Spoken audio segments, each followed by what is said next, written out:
Hello, my name is Sean Law. I am a person with a vampiric lust for knowledge. Each week, I sit down with educators and professionals in an attempt to suck the sanguineous viscera that is their knowledge dry.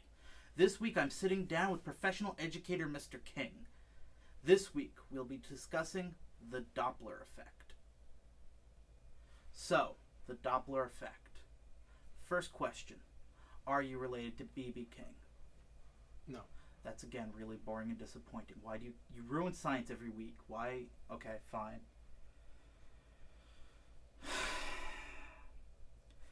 So, why does the Doppler effect sound like a venereal disease? Because my Doppler, or at least it sounds phallic and horrifying. Why, like, what is the relevancy of the name Doppler? Doppler is the last name of a scientist. Okay. Who observed this effect. Okay. What is the Doppler effect really? The Doppler effect is the kind of scientific definition I would give you is that it's the apparent shift in the frequency of a wave due to relative motion between the source of the wave and an observer of the wave. So it has to do with surfing. Maybe. More so having to do with sound and light. Okay. So if the source of some sound, like I always like to think of the ice cream truck. Yes. If the source, I like to think of it too because I get ice cream when it comes around. Yes. If the source of the sound and an observer of the sound are moving relative to each other, so if the ice cream truck is driving toward you, or if you were driving your car toward a stationary ice cream truck, the sound that you hear of their little jingle would, the frequency or the pitch of it would be different. It'd be either higher pitched or lower pitched than what it actually is, depending on how you're moving. When a car goes by, absolutely. Right, higher pitch in the beginning when you're getting closer, and then a lower pitch at the end when you're getting farther apart. That's interesting. So not a venereal disease. Not that I know of. Okay. Got to get a biology teacher in here. I have something I need to get looked at really bad. It itches and it started pussing and I'm really concerned. So, how does the Doppler effect impact our lives? Besides making F1 races sound really cool.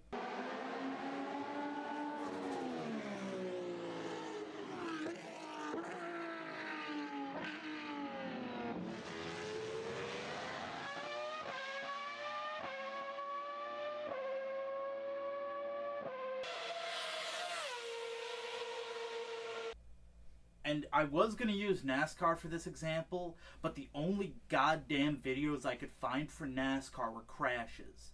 You people are monsters. It's called a demolition derby. They already exist. If you're going to go to race, go see a race. F1. F1 is empirically better. That being said, yeah, so... Sure. So Doppler Radar is a thing.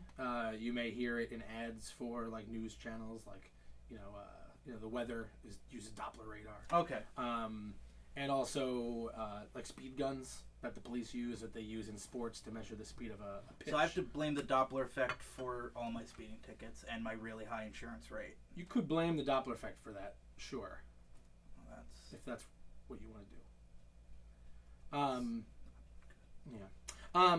So the way Doppler radar works is, like any radar, the radio waves get sent out, and they reflect off of things.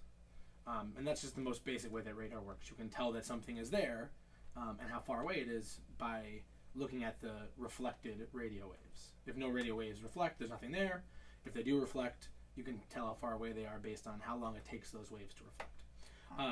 If you also incorporate the Doppler effect, those reflected waves will be either a little bit higher frequency than what were emitted, or lower frequency, and so you could tell whether the thing they bounced off of is moving toward you or away from you, and the amount that it shifted determines helps you determine how fast it's going. So let's use baseball as an example, right? A fastball the reflected radio waves off a fastball would be shifted to a much higher frequency than the reflected waves off of a slower pitch. Okay. And then the speed gun does a little calculation. It's actually pretty simple, and determines how fast the object must have been moving. So I should throw baseballs at police officers. No. All right. So, the Doppler effect is used in astronomy. So, are planets just making, like, is there a jam band sitting on Mars? What are we listening for? What waves are we getting? So when we're talking about astronomical Doppler effect, we're looking more at light. So light and waves are both light and sound are both waves. Okay. Cannot surf on. No, not that I know of. Okay. So the silver surfer is a lie. Maybe. All right. So light waves, like sound waves, can also be affected by the relative motion. So a light wave from a source moving toward you is gonna look bluer than it actually is. Bluer is a higher frequency. Red is lower frequency. So if something's moving toward you and emitting light, the light you see will be bluer than what it's actually emitting. And if it's moving away from you, it'll be redder than it's actually emitting. We call this a blue shift or a red shift. I always thought red things went faster. They could be going faster, but away from you. Okay. Right. I'm going to pretend I understand that. Yeah. So in astronomy, so the big way this comes in. Yeah. Continue. The big way this comes in is with Edwin Hubble. You should know Hubble, like the Hubble Space Telescope. He studied. He was an astronomer. He actually kind of discovered that galaxies were a thing. Before that, we thought they were just like cloudy things in the night sky, and he discovered that they're actually galaxies unto themselves, and they're really, really far away. Okay. And then as he studied these galaxies, he saw that the light coming from almost every galaxy that you could look at in the night sky, and there's billions of them, almost all of them, all the light coming from them, almost all of them are redshifted. Meaning, the light is redder than it is, which is a lower frequency, which means those galaxies are moving away from us. So how has this shaped our understanding of the universe? So if basically all galaxies are moving away from us now, you could play the universe in reverse, and they'd be coming toward us. And not only that, you would see the same effect if you were on other galaxies. You would see that all the galaxies are moving away from it. And so if going into the future, the galaxies are spreading out, going into the past, you could see that the galaxies would be coming close together, right? And this is one of the bits of evidence for the Big Bang. So this is the evidence for the Big Bang, is we can see everything's moving away, so we see at some point something made everything move away from each other. There wasn't some dramatic fallout, it was an explosion. Yeah, this is just one piece of evidence. I think it's maybe the easiest to understand. If they all came from the same place at some time. Okay. And it doesn't explain why the Big Bang happened, but it is evidence that the Big Bang did happen. Yeah. It's like a really bad family reunion. Somebody says something and then everyone just keeps going away from each other. Forever and ever. Okay. Sounds about right. Yeah. Aunt Marge always drinks too much wine. And then she said,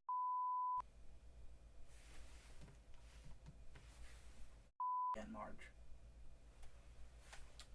So, the Doppler effect is also responsible for one of the most popular sitcoms ever. It has one of the most painful laugh tracks ever. Oh, because the Big Bang thing? Yeah. Okay. I don't know if it's really responsible for that. I'm going to say I hate for Doppler to take the credit for that. I think we'll put it on the show writers. Okay, yeah. Well, thank you for coming on the show. Anytime. I'm going to pretend I learned something. I hope you did. Leave my set. Okay.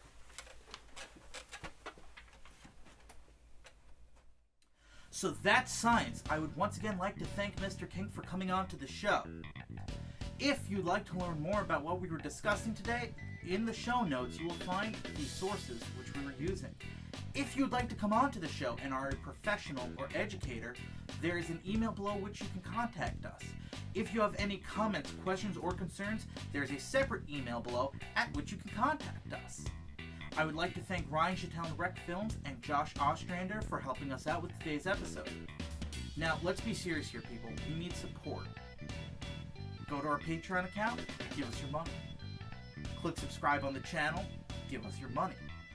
Or just watch the YouTube ads that they make you watch. We need help. We can't afford a flat wall. This is how broke we are. I'm in my parents' basement. This is sad. I need help. Help me.